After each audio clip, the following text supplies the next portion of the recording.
আমার রান্নাঘরে আপনাদের স্বাগত জানাই। আজ আমি রান্না করছি চিংড়ি মাছ দিয়ে কচুর শাক। আমার এই রেসিপি যদি আপনাদের ভালো লেগে থাকে অবশ্যই লাইক করুন আর আমার চ্যানেলটিকে সাবস্ক্রাইব করুন।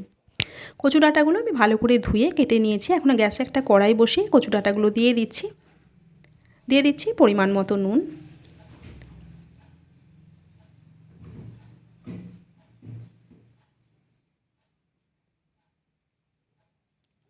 নুনটা ভালোভাবে মিশিয়ে দিচ্ছি।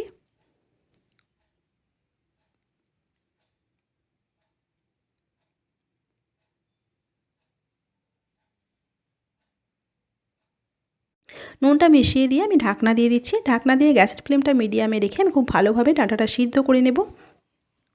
6-7 মিনিট মতো হয়ে গেছে। দেখুন ডাঁটাটা খুব সুন্দরভাবে সিদ্ধ হয়ে গেছে। এখন আমি একটা ঝুড়ির মধ্যে এটা ঢেলে দেবো যাতে জলটা বেরিয়ে যায়। গ্যাস জেলে কড়াইটা পরিষ্কার করে আবারও বসিয়ে দিয়েছি। 1 চামচ মতো দিচ্ছি সর্ষের তেল। তেলটা বেশ কড়াইয়ের গায়ে ভালোভাবে লাগিয়ে দিচ্ছি। এখন নুন হলুদ মাখিয়ে রাখা চিংড়ি মাছগুলো ভেজে নেব।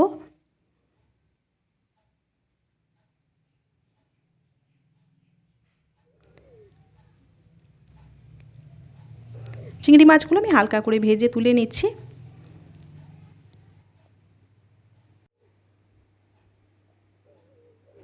এই কড়াইয়ের মধ্যে দিয়ে দিচ্ছি আরও কিছুটা সর্ষের তেল। ফোড়নে দিচ্ছি একটা তেজপাতা, একটা শুকনো লঙ্কা আর দিচ্ছি 1/2 চামচ কালো জিরে।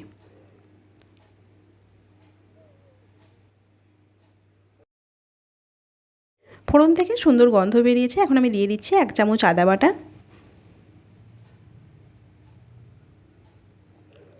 আদা বাটাটা কিছুক্ষণ নেড়ে নিয়ে আমি শুকনো মশলা দেওয়ার আগে কিছুটা জল দিয়ে দিলাম।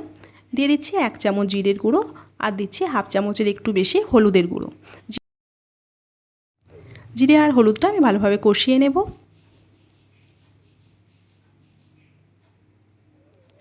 কিছুক্ষণ নেড়ে দিয়ে দিচ্ছি 5টা চেরা কাঁচা লঙ্কা। আবারও কিছুক্ষণ কষিয়ে নিচ্ছি।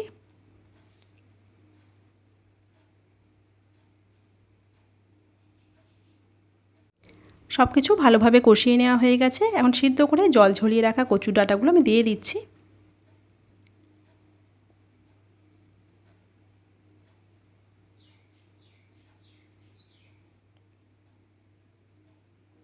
দু মিনিট মতো নাড়াচাড়া করে দিয়ে দিচ্ছি ভেজে রাখা চিংড়ি মাছ।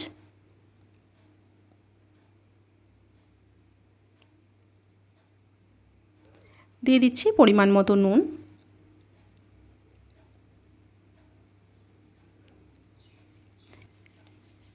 এখন আমি একদম শুকনো হয়ে আসা পর্যন্ত এইভাবে নেড়েচেড়ে রান্না করে নেব।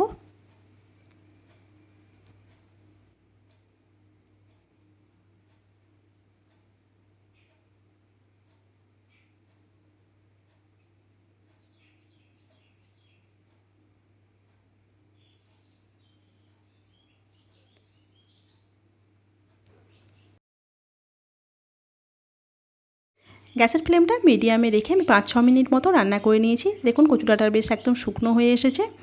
এখন আমি গ্যাসটা অফ করে দিচ্ছি। এইভাবে কচুর শাক রান্না করে দেখতে পারেন, খেতে খুব ভালো লাগে।